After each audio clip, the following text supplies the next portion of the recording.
السلام عليكم ورحمة الله. ازيكم حبايبي؟ عاملين ايه؟ يا رب تكونوا بخير. ان شاء الله هعمل معاكم النهاردة الطريقة بتاعت الكوسة وفراخة تعجبكم جدا لأول مرة، بطريقة جديدة وحلوة قوي، وحاجة كده مش مكلفة وسهلة وبسيطة خالص. هنسمي الله ونصلي على رسول الله ونبدأ مع بعض.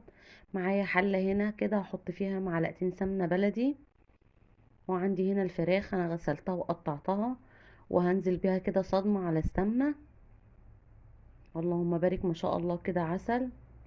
دي دبابيس بس كده، انا حاولت ان انا اقطعها وهديها هنا صدمة كده ما شاء الله.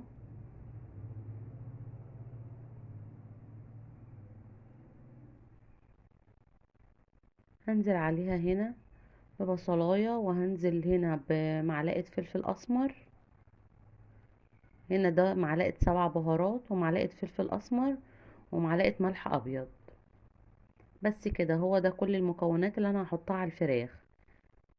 مش هحط عليها اكتر من كده، واسيبها هنا تتشوح مع بعضها شوية، وهنزل عليها بحوالي رتل مية.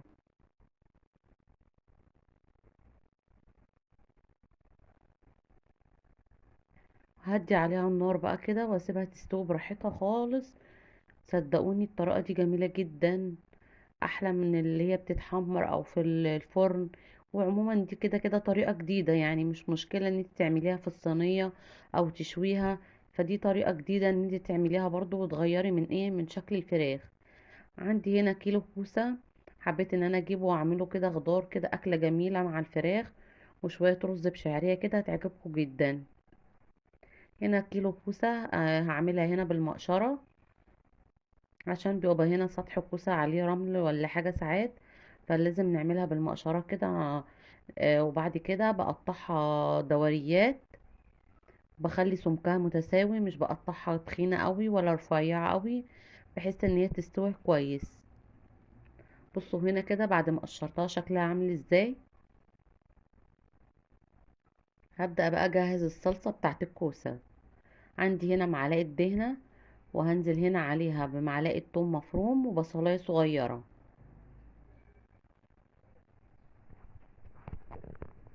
هقلبهم كده لحد ما ريحة التوم والبصلاية دي تطلع، يبدأوا بس كده ان هما يصفروا، مش عايزاهم يتحمروا قوي كده. خلاص بدأوا ان هما يصفروا معايا. هنزل عليهم برتل طماطم. هتلاقي دي احلى تسبيكة للكوسة، وريحتها اللهم بارك جميلة جدا. هنزل عليها هنا بمعلقة ملح ابيض ومعلقة فلفل اسمر وشوية بهارات صغيرين، وهنا معلقة سكر علشان الحموضة بتاعت الطماطم. خلاص كده هغطي عليها بقى واسيبها تتسبك مع بعضها. بصوا هنا الكوسة بعد ما قشرتها عملتها حلقات صغيرة حجمها متوسط، ما خليتهاش رفيعة قوي ولا تخينة قوي. بصوا هنا كده سمكها عامل ازاي. بصراحة شكلها جميل جدا، والكوسة دي من الاكلات المفيدة وصحية جدا، ولازم ان احنا نستفاد منها ومن طعمها. خلاص عندي هنا كده الصلصة بدأت تتقل. هنزل بالكوسة عليها كده وهقلبها على الناشف من غير ما احط عليها اي مية ولا اي شوربة ولا اي حاجة. هخلي الكوسة تجيب ميتها كده الاول وتستوي في الصلصة شوية، حوالي 10 دقايق كده، بس تكون على نار هادية. هنزل عليها هنا كده بكوبايتين مية علشان يستوي فيها. بعد ما قلبناها شوية على البوتاجاز من غير اي مية ولا اي حاجة، بننزل عليها هنا بكوبايتين مية. الريحة بصراحة خطيرة، ريحتها جميلة جدا بصراحة يعني. انا بعشق الكوسة بطعمها وريحتها، بتبقى جميلة جدا واكلة مميزة بصراحة. هغطي عليها هنا كده حوالي 10 دقايق كمان او ربع ساعة على نار هادية واسيبها تستوي. عندي هنا الفراخ بتاعتي استوت خلاص. بصوا كده اللهم بارك، ريحتها جميلة، والشوربة بتاعتها دي روعة. بتعملي بيها شوربة لسان العصفور، بتعملي بيها اي حاجة، بتحطيها على محشي، فبتستفادي منها، بتصفيها وبتستفادي منها تحطيها في الفريزر، بتستخدميها بعد كده عادي.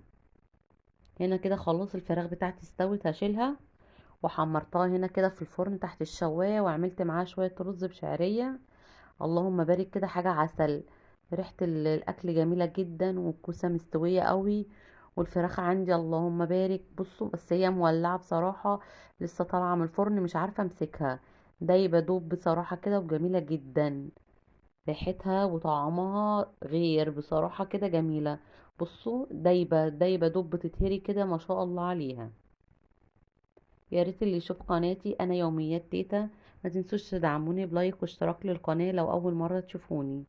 وان شاء الله يا حبايبي اشوفكم على خير في الفيديو الجاي. والسلام عليكم ورحمة الله وبركاته. حبايب قلبي، لايك واشتراك بقى للقناة.